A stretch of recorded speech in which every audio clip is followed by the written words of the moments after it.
दोस्तों, पलवल जिले के बंचारी गांव की घटना से आप भली-भांति परिचित हैं और बच्चे के तमाम वीडियो आपने देखे और उस बच्चे के जो बयान है वो भी आपने सुने। और अब बंचारी गांव में एक पंचायत हुई और उस पंचायत में गांव के सरपंच और जो बच्चे के साथ मारपीट करने वाला ब्राह्मण परिवार जो है, वो किस तरह से केस को घुमाने की कोशिश कर रहा है और पुलिस को गुमराह करने की कोशिश कर रहा है। मैं आपको 2 वीडियो दिखाऊंगा और उन दोनों वीडियोज में आप खुद उन लोगों की जुबान से ही यह अंदाजा लगा सकते हैं कि वो कितना झूठ बोलने की कोशिश कर रहे हैं और पुलिस को गुमराह करने की कोशिश कर रहे हैं। लेकिन कहा जाता है कि चोर कितना भी शातिर हो, वह पुलिस की गिरफ्त में आ ही जाता है। अब ये जो एक झूठ छुपाने के लिए जो 100 झूठ और बोलने की कोशिश कर रहे हैं, उन झूठ का पर्दाफाश साफ साफ इन्हीं के शब्दों के द्वारा हो रहा है। एक बार पहले आप ये वीडियो देखिए। देखिए, ये मामला 10 तारीख से चोरी को लेकर चला हुआ है। एक लड़का हमारा मेरी बस्ती का ही लड़का है, जिसकी उम्र लगभग 11 साल बताई जा रही है। उसके साथ ही 2 और थे। वो चोरी की नियत से हमारे पंडित परिवार में के घर पे घुसे। उन्होंने जो 2 उसके साथ हैं, उन्होंने लड़के को 7 फुट गेट से अंदर की तरफ कूदा दिया। जब वो अंदर कूदा तो अंदर अलमारी खोलता है। उसकी वहां पे जो औरत अपने बच्चे को दूध पिला रही है, उसकी आंखें खुलने से घर वाले उस लड़के को पकड़ लेते हैं। उस मामले में जब लड़के को थोड़ा बहुत पीटा जाता है और 112 बुला के लड़के को 112 का सुपुर्द कर दिया जाता है। लड़का बिल्कुल स्वस्थ अवस्था में अपने बयान दे रहा है कि मैं यहाँ चोरी करने की नीयत से आया था और मेरे 2 साथी थे जो अब मेरे को छोड़ के यहाँ से भाग गए हैं। उसके बावजूद फिर ये एक अलग रूप लेता है। 10 तारीख से लेकर 13 तारीख तक 3 दिन बाद जितेंद्र चंदेला गांव बंचारी में आता है और वो इस रूप को अलग बदल देता है। वो देखा किस तरह से ये झूठ को पैदल चलाने की कोशिश कर रहा है, लेकिन ये नहीं जानता कि झूठ के ना सिर होते हैं और ना पैर होते हैं। क्योंकि जो ये बात कर रहे हैं कि 10 तारीख की ये घटना है और वो चोरी करने के इरादे से इनके घर में घुसे थे, तो फिर अगर इन्होंने रंगे हाथों उस बच्चे को पकड़ा तो इन्होंने जब पुलिस के हवाले किया तो मामला दर्ज क्यों नहीं करवाया? क्योंकि वह चोरी करने के लिए आया ही नहीं था, तो मामला ये किस तरह से दर्ज करवाए? और फिर ये बात कर रहे हैं कि उन्होंने 3 दिन बाद इस घटना को नया मोड़ देने की कोशिश की। जितेंद्र चंदेलिया जी पर ये आरोप लगाते हुए नजर आ रहे हैं कि उन्होंने घटना को नया मोड़ दिया। तो फिर 10 तारीख की जो घटना थी, इन्होंने बच्चे की पिटाई किस बिना पर करी? अगर इन्होंने चोरी के लिए उस बच्चे की पिटाई की थी, तो जब पुलिस के हवाले उस बच्चे को किया गया तो इन्हें मामला दर्ज करवाना चाहिए था, न कि उस बच्चे की इतनी बेरहमी से पिटाई करनी थी। इन्होंने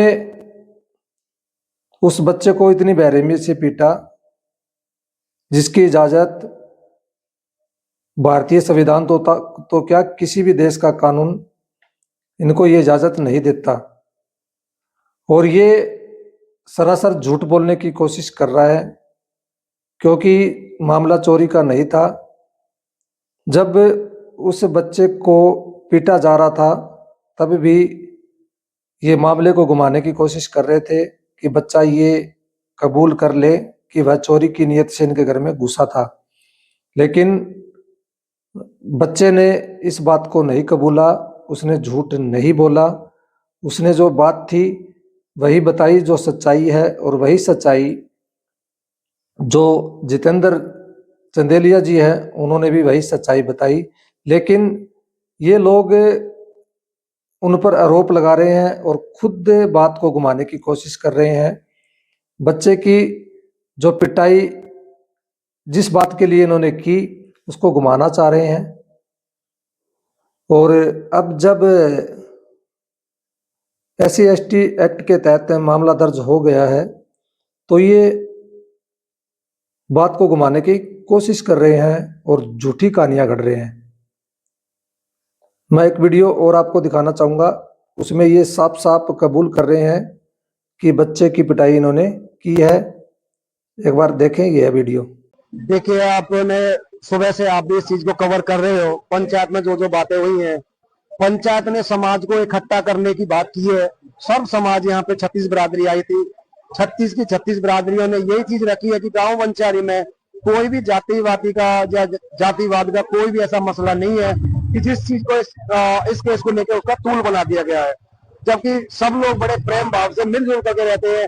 यहाँ पे हर मंदिर पे हम लोग जा रहे हैं, साथ बैठ के खाना खा रहे हैं। इसमें कोई जातिवादी का कोई ऐसा वो नहीं है। पंचायत में यही निर्णय लिया गया है, जो बच्चे के साथ बुरा हुआ है उस चीज का फैसला अपना ग्राम पंचायत करेगी, और जो भी दोषी होगा उसे गांव उसका उस चीज का दंड देगा। आप गांव के सरपंच हैं, बड़ी जिम्मेदारी आपके कंधों पर है। दोनों परिवारों को आप किस प्रकार से न्याय दिलवाएंगे?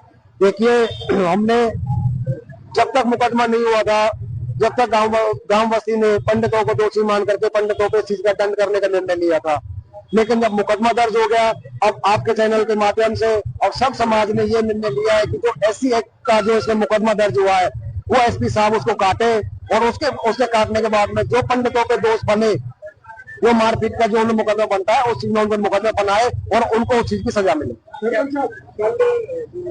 रखी गई थी वाल्मीकि समाज की, वहाँ पे गाँव के वाल्मीकि समाज के लोगों को पीटा गया, क्या कहना चाहिए? देखिए, ये बड़ी निंदनीय बात है कि मेरे गांव बंचारी के जो वहाँ पे वाल्मीकि गए थे उस पंचायत में, जो सबको वहाँ पे बुलाया गया था, जो मेरे वाल्मीकि गए वहाँ पे उनको बुरी तरह से पीटा गया है और उन पे इस चीज का दबाव बनाया गया है कि भाई तुम अपने गांव के खिलाफ बोलिए। मेरे गांव को बदनाम करने का काम जितेंद्र चंदेला जो अपना लगातार कर रहा है, मैं उसकी घोर निंदा करता हूँ। क्या लगता है बाहरी लोग आके रोड पे सेक रहे हैं? देखिए, ये स्पष्ट हो गया आज बस्ती के सामने भी कि जो बाहरी लोग हैं वो हमारे गांव पंचायत के भाईचारे को खराब करने का काम कर रहे हैं, जबकि गांव पंचायत। और और अभी ये जो भाईचारे की बात कर रहे हैं, ये भाईचारा पहले कहाँ गया था? SC/ST एक्ट के तहत मामला दर्ज होने के बाद ही इन्हें ये भाईचारा कैसे याद आ गया? और बात कर रहे हैं कि भारी लोग ये उन तमाम सोशल एक्टिविस्टों को कह रहे हैं जो पीड़ित परिवार का साथ दे रहे हैं और उन्हें न्याय दिलाने के लिए प्रयासरत है। तो आपको यह दोनों वीडियो देख के समझ में आ चुकी होगी बात कि ये लोग किस तरह से इस मामले को घुमाना चाहते हैं और आंदोलन के नाम पर, पंचायत के नाम पर किस तरह से दलितों को दबाना चाहते हैं और सरकार को गुमराह करना चाहते हैं। ये आज बंचारी की घटना ही नहीं, लाखों ऐसी घटनाएं हैं जो जब दलितों पर अत्याचार होता है तो उन्हें सिर्फ दलित समझा जाता है, और जब SC/ST एक्ट के तहत मामले दर्ज होते हैं तो फिर इन्हें भाईचारा याद आ जाता है और ये लोग भाईचारे की आड़ में फिर उस समाज को दबाने की कोशिश करते हैं, समझौते के लिए दबाव बनाने की कोशिश करते हैं। और यही फिलहाल हो रहा है।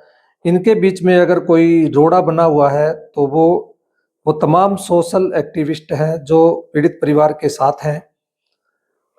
तमाम टोटल जितने भी सोशल एक्टिविस्ट हैं वो इनके निशाने पर हैं और ये उन्हें रोकने की भरपूर कोशिश करेंगे और परिवार को समझौते के लिए दबाव बनाएंगे। लेकिन ऐसे जातिवादी लोगों को बख्शना ठीक नहीं है और अगर आप लोग इनके साथ किसी तरह का समझौता करते हैं तो उससे इन लोगों को ताकत मिलती है और SC/ST एक्ट कमज़ोर होता है।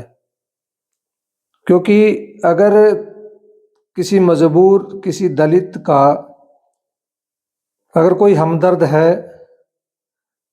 या फिर उसका कोई रक्षक है तो वो SC/ST एक्ट है, और आप इस झूठे भाईचारे की आड़ में इसे कमज़ोर मत करना। मेरा तमाम सोशल एक्टिविस्टों से और जितने भी पीड़ित परिवार इससे पहले के हैं और अब ये जो ताज़ा मामले बंचारी गांव का हुआ है, इन तमाम लोगों से हमारा यही कहना है कि अगर आपका सबसे बड़ा रक्षक है तो वो भारतीय संविधान के तहत SC/ST एक्ट है, और जब SC/ST एक्ट के तहत मामले दर्ज होते हैं तो तमाम तरह का भाईचारा लोगों को याद आ जाता है और वो आप पर भाईचारे की आड़ में समझौते का दबाव बनाते हैं। और जो आपका रक्षक है, आपके लिए लड़ाइयाँ लड़ रहा है, वो चाहे सामाजिक कार्यकर्ता हो और चाहे कोई परिवार का सदस्य हो, उन्हें आपका दुश्मन बनाने के लिए ये तरह तरह के प्रोपगंडे, तरह तरह की चालें चलते हैं। और यही फिलहाल हो रहा है। बार बार जब जितेंद्र चंदेलिया जी को टारगेट किया जा रहा है तो इसका मकसद यही है कि ये लोग उन तमाम लोगों को रोकना चाहते हैं जो आपका हमदर्द बनकर और आपको न्याय दिलाने के लिए प्रयासरत हैं। तो आप अपने दुश्मनों की पहचान करना सीखिए। आप यही प्रयास करें कि ऐसे लोगों को ताकतवर ना बनने दें ताकि वो आप पर और ज़्यादा जुल्म करे, अत्याचार करे और SC/ST एक्ट को झूठा साबित करके उसे कमज़ोर करने की कोशिश करें। जय वाल्मीकि, जय बाबा साहब।